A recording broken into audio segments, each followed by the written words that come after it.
আল্লাহ তাআলার বড় দয়া। আমরা আল্লাহ তাআলার বিধান, তার হুকুম আদায়ের পরে এরপরও আবার দিনের কথা শোনার জন্য, বলার জন্য যে আমরা বসছি, এটাই প্রমাণ করে আল্লাহ তাআলা আমাদেরকে ভালোবাসেন। কথা ঠিক কিনা? এই যে ভালোবাসা, দিনকে মোহাব্বত করা, দিনের উপরে চলা, এটা মানুষের কোনো ক্রেডিট নয়। এটা স্বয়ং আল্লাহ তাআলা যাকে পছন্দ করেন এই সমস্ত ব্যক্তিদেরকে দিয়েই আল্লাহ তাআলা এই কাজগুলি করান। একজন পৃথিবীতে সৎ লোক, তাদের সাথে সম্পর্ক পৃথিবীতে একজন সত্যবাদী লোকের সাথেই একজন সত্যবাদীর লোকেরই বন্ধুত্ব হয়। কথা ঠিক কিনা বলেন তো দেখি? অবশ্যই। এ ব্যাপারে আল্লাহ তাআলা তার কালামে পাকের মধ্যে ইরশাদ করেছেন, ইয়া আইয়ুহাল্লাযীনা আমানুত্তাকুল্লাহ ওয়া কুনু মা'আস সাদিকিন। হে ঈমানদারেরা, তোমরা আল্লাহকে ভয় করো। আল্লাহকে ভয় করার পরে এই পৃথিবীর মধ্যে তোমাদের বিশেষ কিছু মানুষ থাকবে, বিশেষ কিছু বান্দা থাকবে, তাদের বিশেষ কিছু বৈশিষ্ট্য পৃথিবীতে আছে। তোমাদের জীবন, তোমাদের মরণ, তোমাদের সব কিছু হায়াতের জিন্দেগিতে তোমরা ওই মানুষগুলোর সাথেই তোমরা ইখতিয়ার করো। বলেন সুবহানাল্লাহ। দিনে মজলিসে কারা আসে জানেন? যারা এই দিনে মজলিস ওয়ালাদেরকে ভালোবাসে, আহলুল্লাহদেরকে যারা ভালোবাসে, আল্লাহ ওয়ালাদেরকে যারা ভালোবাসে, এই সমস্ত মানুষগুলো আল্লাহ তাআলা দ্বীনের জন্য কবুল করেন। বলেন সুবহানাল্লাহ। এই ব্যাপারে আল্লাহ রাব্বুল আলামিন তার কালামের মধ্যে ইরশাদ করলেন, ইয়া আইয়ুহাল্লাযীনা আমানুত্তাকুল্লাহ ওয়া কুনু মা'আস সাদিকিন। হে পৃথিবীর মানুষেরা, তোমরা দুনিয়ার জমিনে তোমরা আমার আল্লাহ, আমি আল্লাহর ভয় করো। আর আমি আল্লাহর ভয় করার সাথে সাথে এই দুনিয়ার জমিনে তোমরা নেককার মানুষের সাথে সম্পর্ক করো। সুবহানাল্লাহ। ওয়া কুনু মা'আস সাদিকিন, তোমরা সত্যবাদীদের সাথে। আমার ওস্তাদ কথাগুলি বলে গেছেন, যেন পৃথিবীতে হাজারো সমাজ ব্যবস্থা, লক্ষ কোটি সমাজ ব্যবস্থা, মানুষের আনাগোনা থাকবে, একজন নেককার মানুষের সম্পর্ক দুনিয়াতে শুধু নেককারের সাথেই হয়ে থাকে। এজন্য আল্লাহ রাব্বুল আলামিন সূরা মায়েদার মধ্যে বলেন, আল্লাহ রাব্বুল আলামিন সূরা মায়েদার মধ্যে ইরশাদ করেন, ইয়া আইয়ুহাল্লাযীনা আমানু লা তাত্তাখিযুল ইয়াহুদা ওয়ান নাসারা আউলিয়া। হে পৃথিবীর মুমিনেরা, তোমরা শোনো, এই দুনিয়াতে যতদিন তোমরা বাঁচবা, তোমাদের সম্পর্কের লোক, তোমাদের বন্ধু রূপে তোমরা দুনিয়াতে কখনো কোনো নাসারা, কোনো ইহুদিদেরকে এই দুনিয়ার জমিনে তোমাদের বন্ধু হিসেবে গ্রহণ করিও না। আমরা যারা আছি পৃথিবীতে, আমাদের সম্পর্কটাই একজন নেককার মানুষের সাথে হবে। এই দুনিয়াতে দেখেন আল্লাহ রাব্বুল আলামিন সূরা সাফফাতের মধ্যে একজন মুসলমানের সন্তান একজন বেঈমানের সাথে সম্পর্ক ছিল, দুনিয়াতে তার অবস্থা কি হয়েছে আল্লাহ রাব্বুল আলামিন কালামে পাকের মধ্যে সূরা সাফফাতের মধ্যে তার ব্যাপারে আল্লাহ রাব্বুল আলামিন ইরশাদ করেন, হাসরের ময়দানে এমন একটা সময় আসবে, দুনিয়াতে মুমিনগুলো মুমিনের সাথে সম্পর্ক হবে, বন্ধু স্থাপন করা হবে। আর বদকার, যারা নিশাখোর, চোর, বাটপার, এই মানুষগুলোর সাথে দুনিয়াতে বদকারের সম্পর্ক হবে। যেই মানুষগুলোর হাসর নাসর হবে খুবই কঠিন এবং খুবই ভয়ানক অবস্থায় ওই মানুষগুলোর হাসর নাসর হবে। নাউজুবিল্লাহ। এই জন্য দুনিয়ার জিন্দেগি 70 বছরের জিন্দেগি। আল্লাহ রাসূল বলেন, আল কাইয়্যিসু মান দানা নাফসাহু ওয়া আমিলা লিমা বা'দাল মাউত ওয়াল আযিজু মান ইত্তাবা হাওয়াহা ওয়া তামান্না আলাল্লাহ। হে পৃথিবীর লোক সকল, তোমরা শোনো, তোমাদের 70 বছরের জিন্দেগি, 60 বছরের জিন্দেগি তোমরা মনে করতে পারো। একজন সমাজের চেয়ারম্যান মনে হয় বড় জ্ঞানী, একজন ডাক্তার মনে হয় বড় জ্ঞানী, একজন ডিগ্রিধারী মনে হয় পৃথিবীর মধ্যে বড় জ্ঞানী, একজন সমাজ পরিচালনা কর্ণওয়ালা মনে হয় বড় জ্ঞানী। তোমরা শোনো, না না না না না, প্রকৃত জ্ঞানী এবং প্রকৃত মুমিন হলো এই ব্যক্তি, যেই ব্যক্তি দুনিয়াতে থাকা অবস্থায় আমি আল্লাহর বিধানগুলি সুন্দর করে মেনে যায়। সুবহানাল্লাহ। এই বিধানগুলি মানার জন্য দুনিয়াতে এক নম্বর মানুষ হলো আল্লাহকে যারা ভয় করে, আলেম ওলামারা। এই জন্য রাসূল বলেন, কুন আলিমান আও মুতাআল্লিমান আও মুহিব্বান আও মুস্তামিআন ওয়ালা তাকুন খামিসান ফাতুহলিক। এই দুনিয়ার জমিনে তুমি যদি আল্লাহকে ভয় করতে চাও দুনিয়ার জমিনে, তাহলে তুমি আলেম হয়ে যাও, আলেম না হলে ছাত্র হয়ে যাও, ছাত্র না হলে তুমি আলেমের কথা অনুযায়ী চলো। এও যদি না হও তাহলে তুমি আলেমকে ভালোবাসো, একজন আলেম আল্লাহওয়ালাদেরকে ভালোবাসো। ওয়ালা তাকুন খামিসান ফাতুহলিক। এই চার প্রকার হইতে পারলে না, তাহলে তোমার ধ্বংস দুনিয়াতেই অনিবার্য হয়ে যাবে। নাউজুবিল্লাহ। এই জন্য দুনিয়ার সম্পর্কটা হলো আখিরাতের একটা নমুনা মাত্র। আমরা যদি আহলুল্লাহদের সাথে, একজন সত্যবাদীদের সাথে সম্পর্ক করতে পারি, তাহলে আমাদের আখিরাত সুন্দর হয়ে যাবে। আর যদি একজন বদকারের সাথে সম্পর্ক করে, আখিরাত নষ্ট হয়ে যাবে।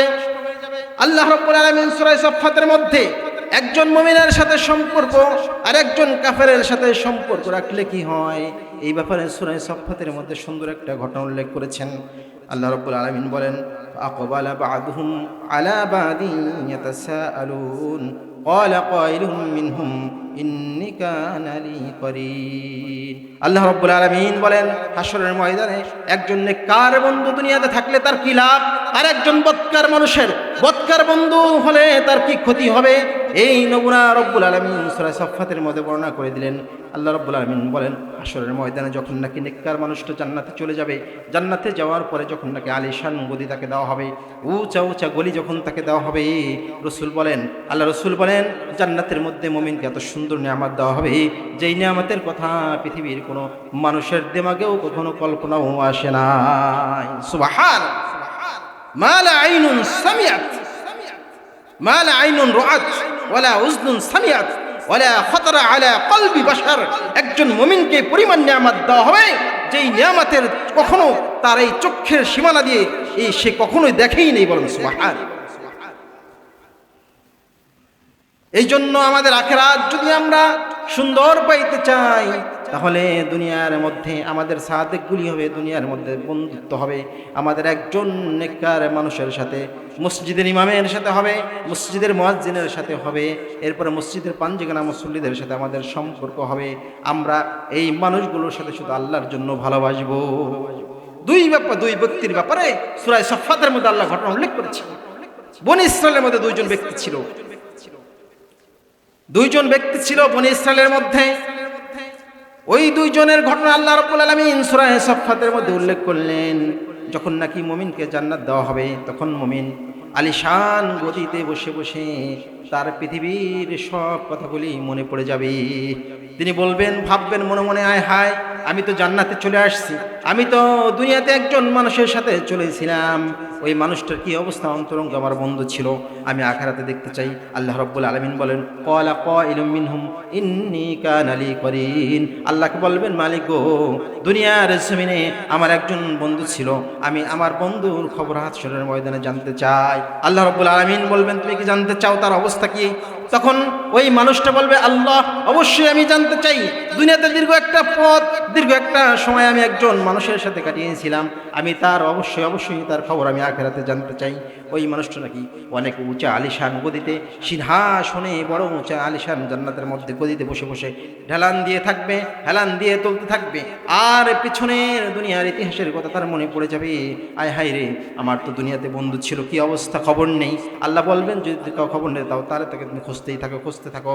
ওই মুমিনটা ওই দুনিয়ার বন্ধুর কথা মনে পড়ে যাবে, আয় হায় রে, আমার দুনিয়াতে একটা বন্ধু ছিল, তার কি অবস্থা, খুঁজতে থাকবে। আল্লাহ রাব্বুল আলামিন তাকে খুঁজতে সুযোগ করে দিবেন। ওই ব্যক্তি প্রথমে জান্নাতের মধ্যে খুঁজতে থাকবেন তার বন্ধুকে। আল্লাহ রাব্বুল আলামিন তাফসীরে মাজহারির মধ্যে ঘটনা আসছে, তাফসীর ইবনে কাসিরের মধ্যে আসছে, এই সুন্দর করে তার ব্যাপারে ঘটনা উল্লেখ করেছেন। ওই ব্যক্তি দুনিয়ার মধ্যে দুইটা বন্ধুত্ব ছিল। একজন ছিল আল্লাহকে বিশ্বাস করত, তিনি বলতেন মৃত্যুর পরে আমাদের একটা জীবন আছে, যেই জীবনটার নাম হলো পরকাল। সুবহানাল্লাহ। আমরা সকল মুসলমান যারা আছি পৃথিবীতে, আমরা সকলেই তো আখিরাতকে বিশ্বাস করি, করি কিনা বলেন তো? অবশ্যই করি। আল্লাহ তাআলা আমাদের এই আখিরাতের প্রতি বিশ্বাসের ঈমানকে মজবুতি দান করুক, বলেন আমিন। এখন কিছু শ্রেণীর লোক বের হয়ে গেছে, তারা বলতেছে পরকালের অবস্থা এটা নাকি মিথ্যা কথা, বলেন নাউজুবিল্লাহ। আল্লাহ রাব্বুল আলামিন এর ব্যাপারে বলবেন তুমি দেখতে চাও, বলবে হ্যাঁ আমি দেখতে চাই। আল্লাহ বলবেন তাকে তুমি খোঁজো, দেখো জান্নাতের মধ্যে কোথাও তার সন্ধান পাওয়া যায় কিনা। দুনিয়ার বন্ধু ছিল, তাকে খুঁজতে থাকবে, খুঁজতে থাকবে, জান্নাতে পাওয়া যাবে না। তাফসীর ইবনে কাসিরের মধ্যে তার সুন্দর ঘটনা আসছে। বন্ধুর অবস্থা কি ছিল? বন্ধুর 2,000 4,000 স্বর্ণ মুদ্রার মালিক ছিলেন দুইজনে। একজন ছিল মুসলমান, পরকালকে বিশ্বাস করত। একজন ছিল কাফের, যে পরকালকে বিশ্বাস করতো না, নামাজকে বিশ্বাস করতো না, রোজাকে বিশ্বাস করতো না, হালালকে বিশ্বাস করতো না, হারামকে বিশ্বাস করতো না। মোট কথা দুনিয়ার জিন্দেগি বিশ্বাস করত, কিন্তু পরকালের জীবনকে সে কখনোই বিশ্বাস করতো না।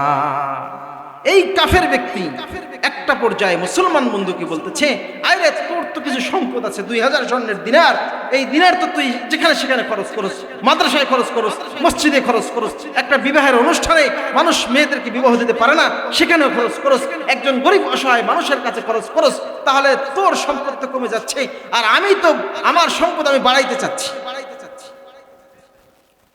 বলছে তাহলে কি করা যায়? বলতেছে তুমি যদি দুনিয়াতে তোমার এই সম্পদগুলি ওই মানুষের পিছনে খরচ করো, গরিব অসহায়ের পিছনে খরচ করো, দুনিয়াতে তুমি যদি বিভিন্ন ভালো কাজে খরচ করো, আমি তোমার সাথে বন্ধুত্ব রাখবো না। দয়া করে তোমার থেকে আমার যে সম্পর্ক, আমার এই সম্পর্কটা তোমার থেকে এখনই শেষ হয়ে যাবে। আজকে থেকে তোমার থেকে আমার সম্পর্ক এখানেই শেষ হয়ে গেল। একটা পর্যায়ে দুইটা মানুষ যখন নাকি সম্পর্ক ছেদ করে দিল, কি জন্য? মুসলমান বন্ধু তার সম্পদকে আল্লাহ রাস্তায় খরচ করে। হঠাৎ করে একদিন দেখা, ভাই তোমার অবস্থা কি? তিনি বলতেছেন আমি তো 1,000 স্বর্ণ মুদ্রাকে আল্লাহ রাস্তায় খরচ করে দিয়েছি। কি জন্য দিয়েছো? আল্লাহ রাব্বুল আলামিন ওয়াদা করেছেন দুনিয়াতে যদি আল্লাহ রাস্তায় কেউ খরচ করে, আল্লাহ রাব্বুল আলামিন তার জন্য জান্নাতের মধ্যে আলিশানের বিল্ডিং এর ব্যবস্থা করে দিবেন। সুবহানাল্লাহ। আমি এই জন্য খরচ করে দিয়েছি। এখন কাফের বন্ধু বলতেছে তুমি দুনিয়াতে আখিরাতের জন্য খরচ করেছো, আমি দেখো আমার 1,000 স্বর্ণ মুদ্রা দিয়ে দুনিয়াতে পৃথিবীর মধ্যে সব থেকে বড় একটা আলিশান বিল্ডিং বানিয়েছি। এখন তোমার সাথে আমার সাথে যতটুকু সম্পর্ক ছিল, তুমি গরিব হয়ে গেলে, আর দুনিয়ার মধ্যে আমি সম্পদের মালিক বনে গেলাম, পাহাড়ে হয়ে গেলাম। এখন একটা পর্যায়ে যখন নাকি উনি অনেক গরিব হচ্ছে, আবার উনি অনেক সম্পদের মালিক হচ্ছে, আবার অনেকদিন পরে দেখা হয়ে গেছে। এখন বলতেছে বন্ধু তোমার কি অবস্থা? এখন বন্ধু বলে না, বলে ভাই তোর কি অবস্থা? এখন বলতেছে আমার যে সম্পদগুলি ছিল, বলতেছে আমি এই সম্পদ দিয়ে এই দেশের মধ্যে সব থেকে সুন্দরী রমণীকে বিবাহ করেছি।